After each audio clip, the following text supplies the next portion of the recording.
তিনি এই সভা মণ্ডপে এসে উপস্থিত হচ্ছেন।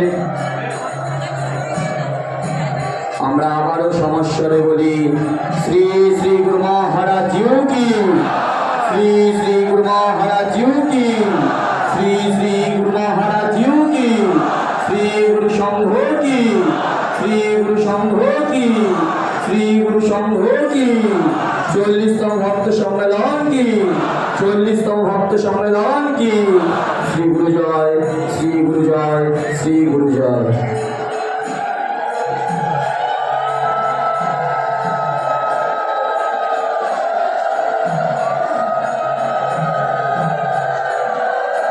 শ্রী গুরু ভগবান আসছেন। ধীরে ধীরে তিনি এই সভা মণ্ডপের দিকে তিনি আসছেন ভক্ত শিষ্যদের মাঝে।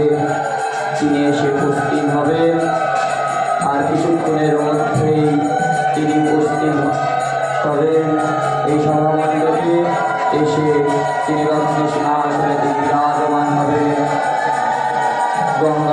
গঙ্গা দিয়ে তাকে নিয়ে আসছেন স্বামী নির্মলানন্দ সরস্বতীজি, পাদুকা যুগল নিয়ে আসছেন স্বামী সর্বেশ্বরানন্দজি, এবং গুরু ভগবানের শ্রীবিগ্রহ নিয়ে আসছেন পার্থবণী দাদা ও মনোবৃন্দ দাদা। তিনি এসে উপস্থিত হলেন।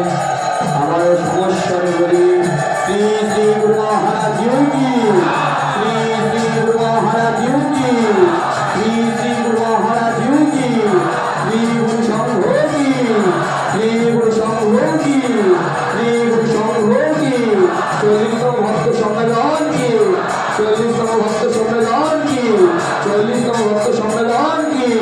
শ্রী গুরু জয়, শ্রী গুরু জয়, শ্রী গুরু জয়। আমরা সকলে এরপর নিজ নিজ আসন গ্রহণ করি।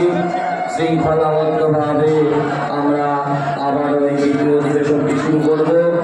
এরপর গুরু ভগবানের শ্রী বিগ্রহে মাল্যচন্দন অর্পণ করবেন। পুরী শাখা আশ্রম থেকে এসছেন নীলু ভাই এবং সুজয় দাস দাদা, আর পাদুকাতে মাল্যচন্দন অর্পণ করবেন গোপাল বণিক দাদা। শ্রী শ্রী গুরু মহারাজের